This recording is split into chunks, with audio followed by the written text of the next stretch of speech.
الله الرحمن الرحيم مقعيقو انجنير سينب أحمد علي آدن waxaan halkan marti uga ahay Cabdiraxmaan Gaastir barnaamijkiisa haliga uu yiri haliga han kale runtii aad baan uga mahadnaqayaa Cabdiraxmaan Gaastir oo ku magac dheer maano waxaan kaga qayb gali doonaa barnaamij aan ugu magac daray guusha nolosha waa kalsoonida wixii Ilaahay ga garansiyan ka oran doona insha Allah biidmillah waxaan ugu horeysin doonaa bal aan isweydiino waa maxay kalsoonida waxa weeyaan qofku uu garto awoodaha Ilaahay uu ku galaday تيو أديكسن يصدق وقصحسن يقول ناكسن عن فيك كرتا نفتي سدد كيس يدل كيس بقى هذا بدت كأنه سدي وأركا كرسوني ده رنتي عاد بقيرت هدتك أو أركا سدا سحسن أما سدا توسن وقرتا لبعد نعمر كين كأجنو لنا وحي كفهمن دنقل دن أو وحي أقاطعن إني كرسوني ده تاي إسلويني كبير يوحلم ده dadka qaarkoodna way fahmeen oo si sax ah way fahmeen laakiin dadka soo aad bay u yaryihiin marka mawduucan anigu waxaan u doortay u jeclaystay inaan dadka uga faa'iideeyo in dhalinyarta ee hibooyinka alla siiyo ku galaday si ay u soo bandhigaan ee bulshada ugu soo bandhigaan hadaba dadka hibooyinka Ilaahay siiyay dabcan qof kasto bili aadan oo Ilaahay hibo siiyay laba nooc ay noqdaan qof hibadii soo bandhigay oo gartay yiri ha hibadan baan leeyahay dabadna geedigii markuu uu bilaabay wax ka hor yimaadeen halkii ku hantaaqmay faraana ka qaaday iyo dad kale oo aan garaninba in hibadan ay ku jirto dadkaasi waxay ku meeraysan inta badan aabahay baa wax leh adeerkii baa wax leh iyo wax lamida waanan aad baan la yaabo may garanin in iyagu laftigooda ay dunyada yimaadeen dabcan uu qofkan magac leeyahay xikmadna ay ku jirto in dunyada iska laftigiisa la keeno awood uu leeyahay aabihi adeerkii iyo qof kasta oo magac leh halku gaari inuu gaari karo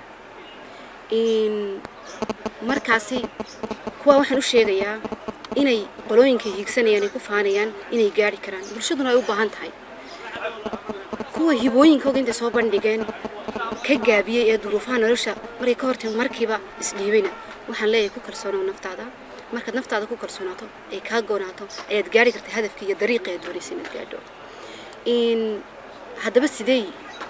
u xiriiraan kalsoonida iyo guusha nolosha mawduucaygana aan soo noqday waxay guusha nolosha waa kalsoonida maxaa ka dhaxeeya guusha nolosha iyo kalsoonida qofka bili aadanka markuu Ilaahay talent siiyo markuu siiyo Ilaahay awood ama qudrad isagoo ku dhex jirta mid farsamo ha noqoto mid hadal iyo suugaanid ha noqoto hiba noocay doonto ha noqoto Ilaahay markuu hiba siiyo qofkii wuxuu u baahan yahay inuu aamino marka ugu hore inay hibadan isaga ku dhex jirto inuu ka faa'iideyn karo oo bulshada u bandhigi karo markuu taa aamino uu naftiisa ku kalsoonaado dabcan uu xaqiiqsanaado inay ka hor imanayaan caqabado fara badan meel kala duwan ay kaga imanayaan meel aanu ka filaynin caqabado kaga hor imanayso guul dareysanayo niyad jabayo يعني wax badan ay ka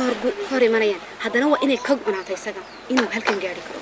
meeshan inuu cayinta weeyaan uu ku xisaabtama wax kasto ka hor iman kara marka isagii naftiisa wada joogan waa inuu ku celceliyaa ha wad gaari kartaa Ilaahay waa inuu tala saarta marka Ilaahay tala saarato naftaadana u sheegto waxaan inaad karayso awoodo qaban karto u samirto Ilaahay quraankiisa ayado fara badan buu ku yiri waxa la jira kuwa samra marka waa inaad samirtaa oo u samirtaa dariiqaasi sid guusha u gaadho kalsoonidu marka wax weyn aasaaska been oran karnaa guusha qofka bilaadanka waa aasaaska nolosha waa guusha qofka bilaadanka dariiqo ku gaari karo waa seeska guriga wax kasta waxay u tahay qofka bilaadanka uu gaarayo ama guul kasta uu gaarayo waxay u tahay sees ilaa dariiq la mariyo ku kalsoonaa naftaada ku qancin wax qaban karto u sheeg markasta inaad qof tahay awooda waxay dadka hiigsanaysa ay gaareen waxaan si gaar ah ugu celinaya oo ugu adkeynaya gabdhaha reer Soomaaliland aan ku oranayaa waxay tahay hooyooyinkii bari waxay tahay hooyooyinkii maanta haddaydan idinku nafiina ku kalsoonin haddaydan idinku hibooyinkiina soo bandhigin ubadka dhashaana ma noqon doonaan qaar iyaguna nafooga ku kalsoon marka waxaan walaalahayga gabdhahan isku daadanahay iyo kuwa yari kuwa waaweyn ku boorinaya inay ku kalsoonaadaan nafahooga ku dhiiradaan himilooyinkii iyo higsiga ay leeyihiin soona bandhigaan wax badan baan ku tuhmayaa gabdho badan waxa ku jira dabcan anigu waxaan kamid ahay barnaamijkan dhalinyarta lagu dhiiri gelinayo ee han kale waxaan aad iyo aad ugu mahadnaqayaa walaalkii Cabdiraxmaan Gaastiir oo igu soo marti qaaday barnaamijka uu yiilay haliyay gacan kale waxaan mar walba leeyahay meel kasta iyo goor kasta joogtaan u yiilay haliyay gacan kale kana saara kalihiina cabsida. السلام عليكم ورحمة الله وبركاته.